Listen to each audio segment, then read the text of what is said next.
Oh, hello, Dennis. I didn't see you there. Oh, hi, Bad Mouse. I didn't think you'd recognize me. Dennis, I know exactly who you are. You're the old-age conservative geezer with the likes of Dinesh D'Souza and Ann Coulter who used to be really unpopular on the net. But then suddenly conservatism became the new punk and you can make a hitload of popularity off of this new trend. Am I right? Hey, I'm just using my wealth and influence to spout my opinions to a wide-ranging new audience, and I'm... Well, too bad, Dennis, because as we all know, every counterculture is met by another counterculture. Prepare to be dominated.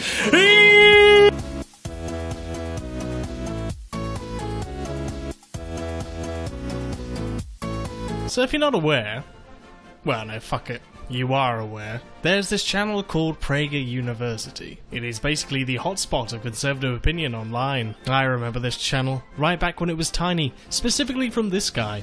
God damn, those were the days. I mean, I'm apprehensive. I did an entire video on another channel before and it really didn't go down too well. But then again... yeah... But now there's over 200 videos on this channel. I can't just debunk every single one, can I? Or be bothered to watch each video, can I? But then again... yeah... So I sifted through and watched every single... No, I watched about 80 because after a while...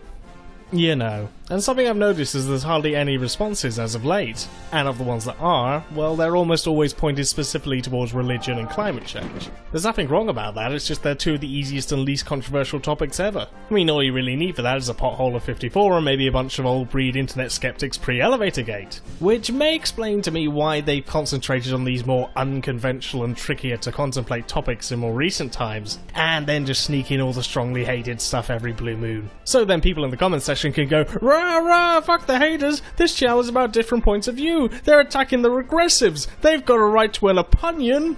So let's get straight to work, and who knows, maybe Dennis will comment on my channel and send me some gifts, just like Elaine de Botton did last time with these scented candles. Although they really don't look much like, you know, what he said they'd be. Why, Elaine, why? In 1965, President Lyndon Johnson famously declared a war on poverty. Half a century later, the poverty rate, the percentage of people the government declares to be living in poverty, has barely changed. Goodness me, it's almost as if the entire system doesn't want them to get out of poverty. Given then that work is the road out of poverty, shouldn't we be doing everything we can to encourage people to get on that road? Mike, it's just not that simple. In my country there are 1.6 million people unemployed and less than half that is available in jobs. There just aren't enough jobs anymore, and of the ones that are, the ones that are being created, they're pretty shit. They're bullshit. They don't need to be there. Why are we just making more jobs? That means that in many states, welfare recipients would have to earn even more by working than they receive in benefits for not working in order to come out even. You know, people pushing this scrounger narrative is really gack. I mean, welfare benefits, they're not fun. It's not fun walking around 35 hours a week trying to find non-existent jobs, especially if you're 50 years old and have arthritis. I'm serious. This happens. If we are serious about reducing welfare dependency and helping Americans climb out of poverty, we need to establish a clear policy preference for work over welfare. You know a guy you should look up? Buckminster Fuller. He said it right. You either go out to make money or you go out to make sense. There's more than enough machinery and progress in the world to provide everybody with everything they need, not looking to sit in stupid cubicles and stupid jobs. Automation is coming whether you like it or not. What's the major difference between liberals and conservatives? I like to use this video's title to answer a bit more of a rounded question on this sort of thing. It's hard to define who is more compassionate because we use different words to define what that means. So for example, if you think that being compassionate is to give lots of money away to charity, then I would say yes, conservatives are by and large more compassionate. But it's far easier to be sympathetic with suffering than it is to be sympathetic with thought. In other words, if I give money to the poor, then I'm a saint. But if I ask why are they poor in the first place, then I'm a communist. What is the most essential ingredient in wealth creation and economic growth? Oh, stop! Go no further. We can find an easy answer to this. Ready, fellow regulars? Okay? Labour! Knowledge. Oh. I guess my entire point of view is a lie. It's easy to prove. What is the difference between us and a caveman? The only difference is that we De facto force others into servitude for us by depriving them of their basic needs and thereby gain higher amounts of wealth from their labor. Now, of course, these products didn't come from nowhere. Hang on a minute. Are we getting somewhere that might be remotely in the right direction? They came from the synthesis of accumulated knowledge, which led to these innovations, these surprises. Oh, okay. Wait, what is this? Is this some kind of, like, newspeak or something? Prager speak? But what if he's right?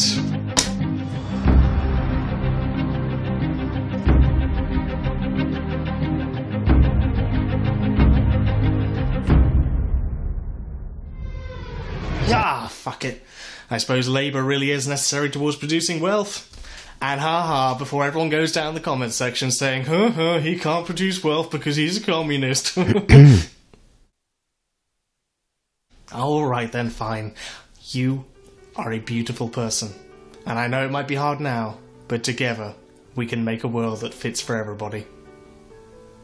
There, you happy? Yeah. Thanks. That's David Foster Wallace, by the way. You should look him up.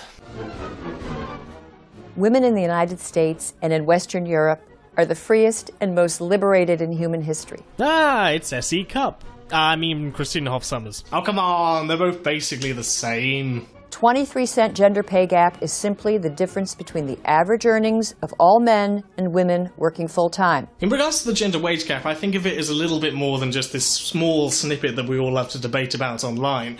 Rather, I think about it as that why is it that jobs that have historically been placed upon women are worth less than jobs that have historically been placed upon men? Why is it that child rearing and education are worth far less than something like someone in business? I mean, I think I can pretty much tell which one's more important, but no, apparently we decide to put it upon business. And if the answer to the question as to why do men get more promotions and more pay rises, that men are more assertive and they're better in the capitalist sphere and they go and ask for it more and stuff like that, okay, well then why is it that we always complain when men don't get as much alimony or childcare or whatever you want to call it during a divorce, when women go and ask for it and are more assertive than that?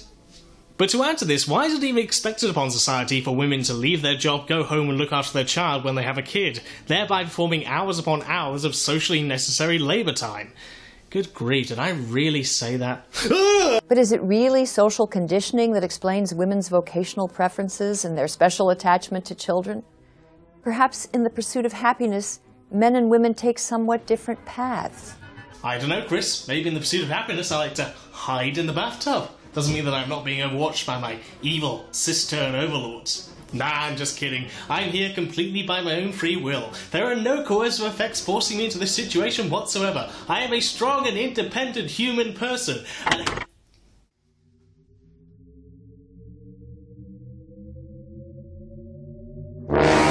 And isn't it more than a little patronizing to suggest that most American women are not free? They're not self-determining human beings? That sounds awfully McCarthyist. Hey you, don't you love this country? Don't you think you should be proud to live in it? Don't you think it's a bit insulting to just criticize one faculty of it when we're far better than any other country in the world? In any conceivable way? Come on, base mom, you're a lefty. Liberal. Classical liberal. Sargonite liberal. Yeah, alright, fine. Come on, you know better than this. Why did the United States go to war against Iraq? Hey, it's that guy, Mr. Airstrip 1. God, you gotta hand it to PragerU, they got all the players here today. But the reason was clear. Saddam Hussein, the brutal dictator of Iraq for 35 years, was the central threat to peace in the Middle East. More like Saddam the secular leader until he decided to change your mind because of oil and stuff. Had he backed down and accepted repeated United Nations resolutions, especially those requiring him to prove he had destroyed his stockpiles of WMD and had no nuclear weapons development program, there would have been no US action. Oh yeah, that's right, he has to get rid of his stock, but America still gets to keep 40% of the entire world's WMDs. Yeah, I see how that works. The good guys! But does rent control work? Does it lower or raise housing costs? From the late Milton Friedman to Paul Krugman, agree that the answer is no. 93% said that a ceiling on rents reduces the quantity and quality of housing available. Well, maybe there's a simple solution to all these problems. I don't know, something like getting rid of landlords. But then who would you pay rent to? Yeah, that's a tricky one, that is. Starting in 2015, the Affordable Care Act requires many companies to offer health insurance to employees who work 30 hours or more a week. As you may have guessed, the grocery store Kelly works for is one of these companies. The owners of her grocery store and companies like it would love to supply health insurance for all of their employees. Unfortunately, this isn't an expense that many companies can afford and still stay in business without big price increases to consumers. Well, again, maybe there's a real simple solution to all this. Something like getting rid of private healthcare. But then who would you buy your healthcare from? Oh, dear, yeah, got me again. Yeah, worldview destroyed. If the cost for employees goes up because the government increases the minimum wage for entry-level jobs, what do you think will happen to employees? The math simply doesn't add up. If the minimum wage is increased by that much, a restaurant owner will either have to increase prices or hire less people to be able to pay fewer of them more. Oh, right. Well, that explains why all those companies left my country in 1998 when the government introduced the national minimum wage, like they said they would. Oh, wait, no, they, all stayed. Turns out human nature isn't everything the Chicago school tells us. As you can see by these graphs, the national minimum wage didn't affect jobs in the slightest. People are not really thinking of the small business owners. The prices of the minimum wage keeps going up. How much more can we charge the customer to buy our products? If you can't stand the heat, get out of the kitchen. If your business isn't making enough money for you to pay your staff a decent wage, you're a bad businessman. It's funny because I'm opening a second one at the moment right now. Oh, times must be really tough. Let me get my violin out as you open your second business. Yeah, I mean, you gotta have the business people. If you didn't have the business people, then who would you employ yourself to? Huh? Where can you get work from? You know, it's almost as if I don't like capitalism. Yeah. Sometimes you hear in the news about a U.S. company buying a foreign company and moving its headquarters overseas. Well, this can happen for many reasons. One of them is a tax inversion. Okay, I get it. Taxes, that's all you guys like to talk about. But have you ever thought about the fact that this whole thing you're defending is sort of like a game? A very deadly and dangerous and pernicious game for a lot of people? Hey, government, lower my taxes! No! Okay, then I'll leave and take all my business with me. No! The good guys!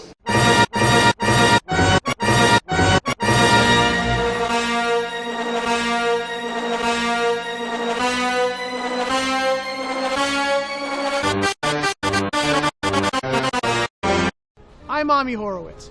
Democrats and the Democratic Party have moved decisively to the left.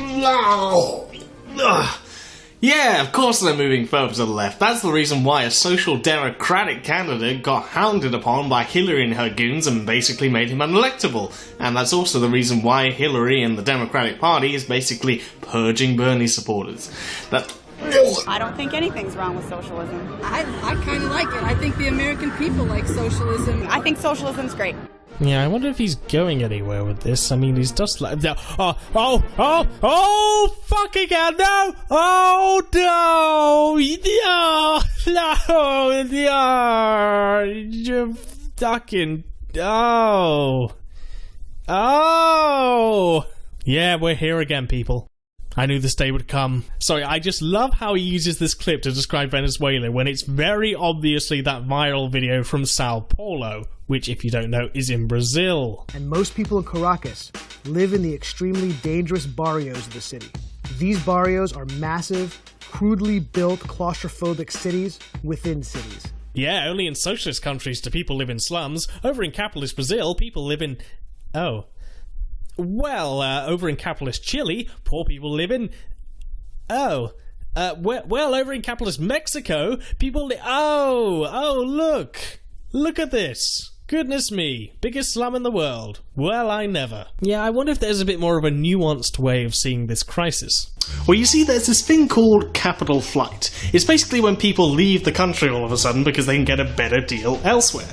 In many ways, it's quite similar to this. Hey, Chavez, make things better for me. No! You're going to do the good things! Okay, then I'll leave and all your country people will starve. No! Forget it. Right now I'm starting to think the word the economy is code word for a hostage situation. So how do we prevent this? Well, we've got a lot of oil reserves, so we'll keep on milking those out for a couple of years and keeping the job creators at bay. But in a surprise twist, the oil markets crashed in 2014, leaving us with literally nothing to pay them off with. But that isn't the fault of socialism, that's the fault of global capitalism. No! Socialism will always fail! It's written right into the text! See? This is the only book you need to learn about socialism on! It's called the Communist Manifesto! It was written in 1848! See? It says right here that socialism will always fail, not because of money-hungry CEOs, or sabotage, or opposition, or anything like that, but simply by the fact of giving workers the right to own their own workplaces! It's always true! It's true! It's true! Whoa! Whoa, what a nightmare. God, I think I'd never invest that much time in PragerU...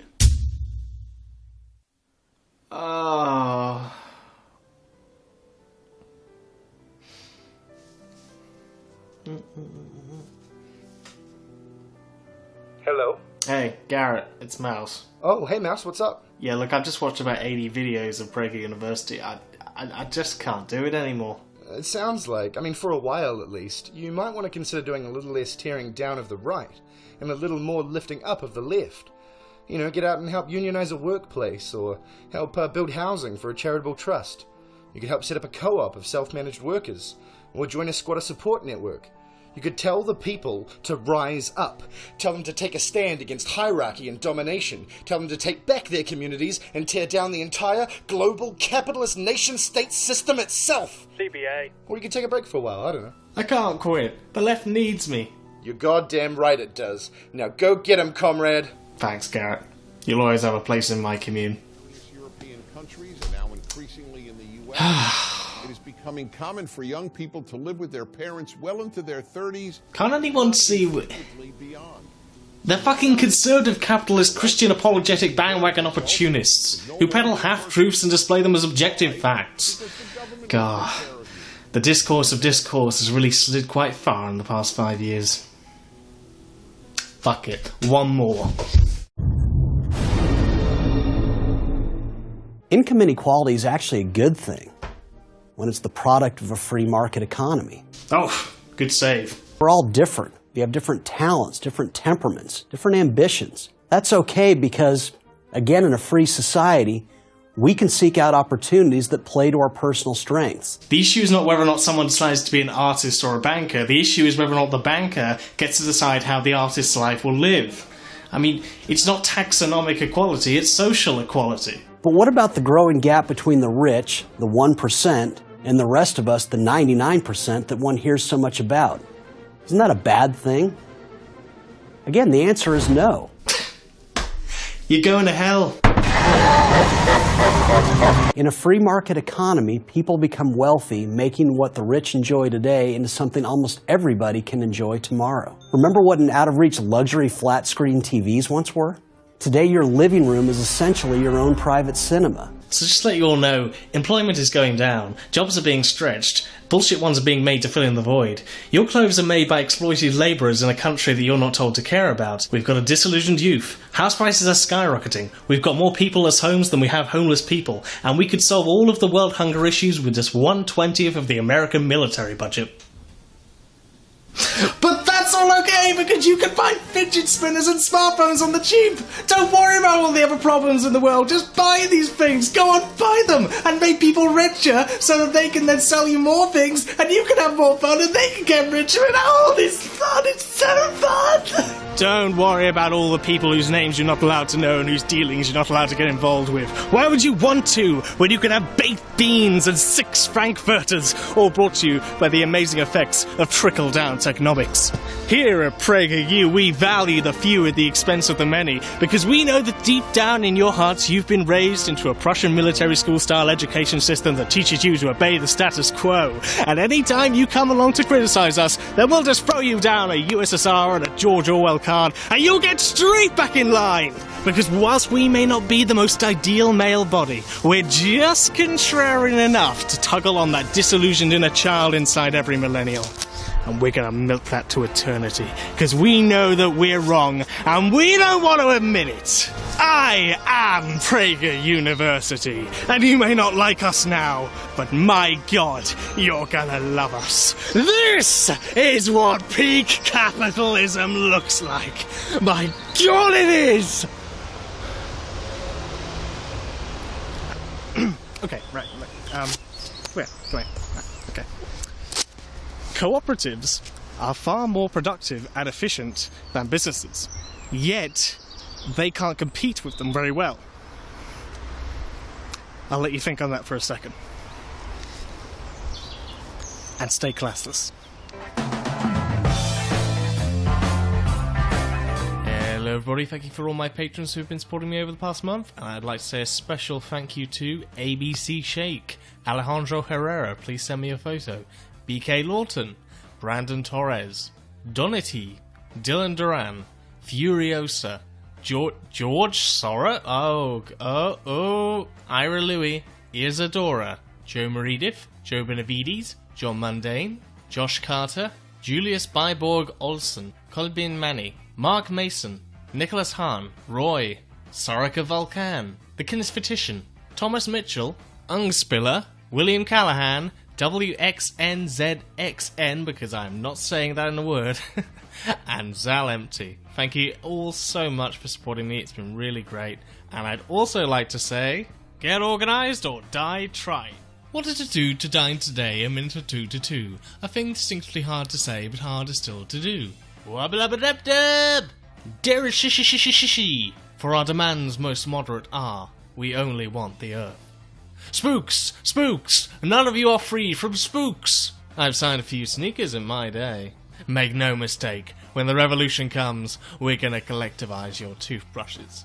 And of course, a shout out to the IWW. It's my union, been part of it for a year, it starts from £1 a month, it's a brilliant place to go, and if you haven't, then fuck off. Nah, I'm just kidding. Alright, enjoy your day guys, bye bye.